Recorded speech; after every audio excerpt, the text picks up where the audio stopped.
Anak-anak, hari ini kita akan belajar mengenai pengertian larutan asam dan basa.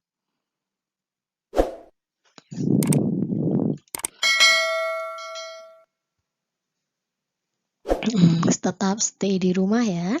Kemudian pengertian larutan asam dan basa. Asam dan basa itu dia diungkapkan oleh 4 ilmuwan. Jadi pengertian yang pertama itu menurut Arrhenius, dia mengungkapkan bahwa asam adalah zat dalam air yang dapat menghasilkan ion hidrogen atau ion hidrogenium H3O positif, sehingga dia dapat meningkatkan konsentrasi ion hidrogenium H3O positif. Jadi ketika suatu senyawa itu dia dilarutkan dalam air, maka dia nanti akan terionisasi. Terionisasinya bisa sebagai H3O positif atau H positif berdasarkan Arrhenius. Kemudian basa menurut Arrhenius itu dia adalah zat yang dalam air dapat menghasilkan ion hidroksida sehingga dapat menghasilkan konsentrasi ion hidroksida. Contohnya ketika NH3 dia dilarutkan dalam air, dia akan terionisasi menghasilkan NH4 positif dan OH negatif. Nah, berdasarkan rumus ionisasinya itu ketika asam atau basa monoprotik bervalensi 1, maka HXZZ itu dia diionisasi menjadi X, H, Y positif dan Y, Z, X negatif. Misalnya HCl ya, HCl itu ketika dia di ionisasi nanti dia akan membentuk H positif 1 dan Cl negatif 1. Kemudian untuk asam atau basa poliprotik bervalensi lebih dari 1, maka nanti dia akan menjadi HXZOZ, itu nanti dia jadinya XHZ positif, kemudian ditambah dengan ZOX negatif. Misalnya ketika H2SO4 itu dia dilarutkan dalam air, nanti dia akan terionisasi menjadi 2H positif 1 ditambah SO4 negatif 2 negatif gitu ya. Nah, nanti keterangannya ketika huruf H pada reaksi di atas itu dia adalah hidrogenium, kemudian kalau Z pada reaksi itu sebagai unsur-unsur kimia. Untuk O pada reaksi di atas itu dia dianggap sebagai oksigen. Untuk variabel X, M, dan Z itu dia menunjukkan banyaknya atom suatu unsur. Nah, secara keseluruhan ya, contohnya ini misalnya HCl H positif ditambah Cl negatif ditambah NH4 positif ditambah OH negatif, dia akan terurai menjadi NH4 positif plus Cl negatif plus H2O. Maka secara umum dapat disimpulkan bahwa asam dan basa itu ketika dia direaksikan akan terbentuk garam dan air. Nah, konsep asam basa Arrhenius itu dia terbatas pada larutan air sehingga tidak dapat diterapkan pada larutan-larutan non-air untuk fase gas dan fase padatan di mana tidak ada H positif dan OH negatif. Jadi konsep Arrhenius itu kelemahannya pada ini ya, dia hanya berlaku ketika senyawa itu dilarutkan dalam air, tidak dapat berlaku pada fase gas dan fase padatan. Kemudian berdasarkan teori yang kedua, itu teori yang diungkapkan oleh 2 ilmuwan kimia yaitu Bronsted-Lowry.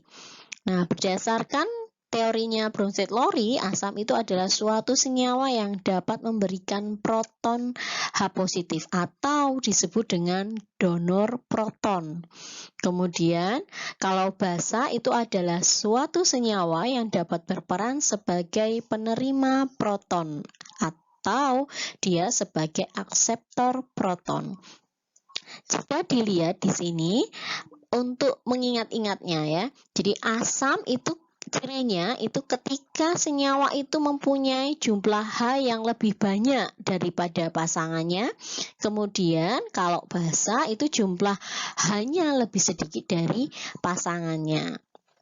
Nah, yang perlu kita cermati di sini adalah menentukan pasangan. Ciri dari menentukan pasangan itu cari yang dia punya kemiripan atau punya kesamaan. Misalnya HCl. HCl ini dia punya kemiripan dengan siapa? Dia punya kemiripan dengan Cl negatif.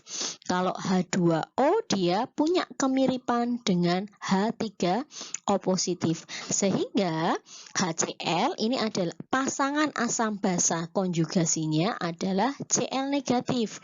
Kalau H2O itu pasangan asam basa konjugasinya adalah dengan H3O positif 1. Nah, kita cermati. H di kiri itu dia jumlahnya lebih banyak dibandingkan dengan yang di sebelah kanannya pada Cl. Cl tidak mempunyai H. Maka HCl dia sebagai asam, Cl negatif dia sebagai basa. Kemudian untuk H2O dengan H3O positif, kalau diamati H2O itu dia hanya lebih sedikit dibandingkan H3O positif, maka H2O itu dia sebagai basa, H3O positif dia sebagai asam. Kemudian, kalau dirumuskan, maka rumus reaksi asam basa konjugasi itu rumusnya dirumuskan basa ketika dia ditambah H positif, maka dia sebagai asam konjugasi. Misalnya, NH3 ketika dia menerima H positif, maka terbentuk NH4 positif. Nah, NH4 positif ini dia disebut sebagai asam konjugasi, NH3-nya dia disebut sebagai basa. Kemudian menentukan dia basa konjugasi. Basa konjugasi itu diperoleh ketika asam itu melepaskan H positifnya sehingga terbentuk basa konjugasi. Contohnya, HCl dia terionisasi menjadi H positif dan Cl negatif. Maka HCl ini dia sebagai asam, Cl negatifnya sebagai basa. Nah, bisa kita amati di sini ya, diperjelas lagi dengan contoh ini.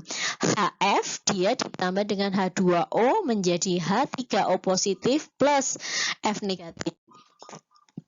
Maka HF ini dia jumlahannya lebih banyak dibandingkan dengan F-nya gitu ya. Maka mencari pasangannya dulu, mencari pasangannya dulu. F, HF ini dia sama-sama milik EF. Maka pasangannya HF ini adalah F negatif 1. Kalau H2O ini dia mirip dengan H3O positif, maka pasangannya H2O ini adalah H3O positif gitu ya. Sehingga ketika menentukan asam basa, maka dilihat HF dia punya 1 H, F negatif dia tidak punya H, maka HF ini dia sebagai asam, F negatif dia sebagai basa konjugasi. Demikian pula dengan H2O. H2O dia punya H sebanyak 2. H3O positif dia punya H sebanyak 3. Maka H2O sebagai basa, H3O positif sebagai asam konjugasi. Gitu ya. Nah, untuk contoh yang lain bisa kalian amati. Ketika hanya lebih sedikit, maka dari pasangannya, maka dia sebagai asam. Kalau hanya lebih,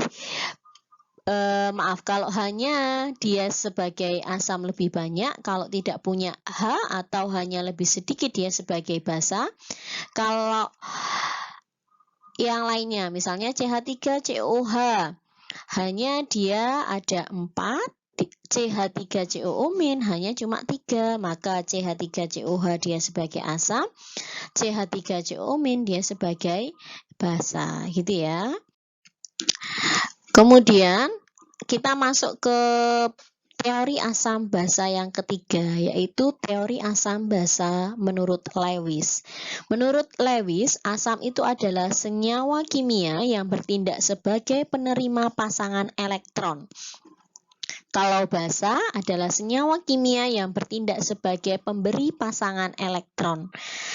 Jika kamu amati NH3 ini dia ketika dibuat struktur Lewis, dia memiliki 3 pasang elektron berikatan dan 1 pasangan elektron tidak berikatan. Kalau BF3 dia memiliki 3 pasang elektron berikatan, tapi dia tidak memiliki pasangan elektron bebas, sehingga kalau yang dia memiliki pasangan elektron bebas, maka dia bisa bertindak sebagai pemberi pasangan elektron. Artinya dia sebagai basa. Sedang BF3 karena dia tidak memiliki pasangan elektron bebas, maka dia bertindak sebagai penerima pasangan elektron. Maka dia sebagai asam.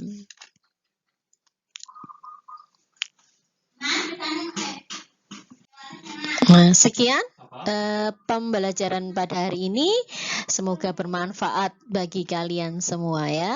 Assalamualaikum warahmatullahi wabarakatuh.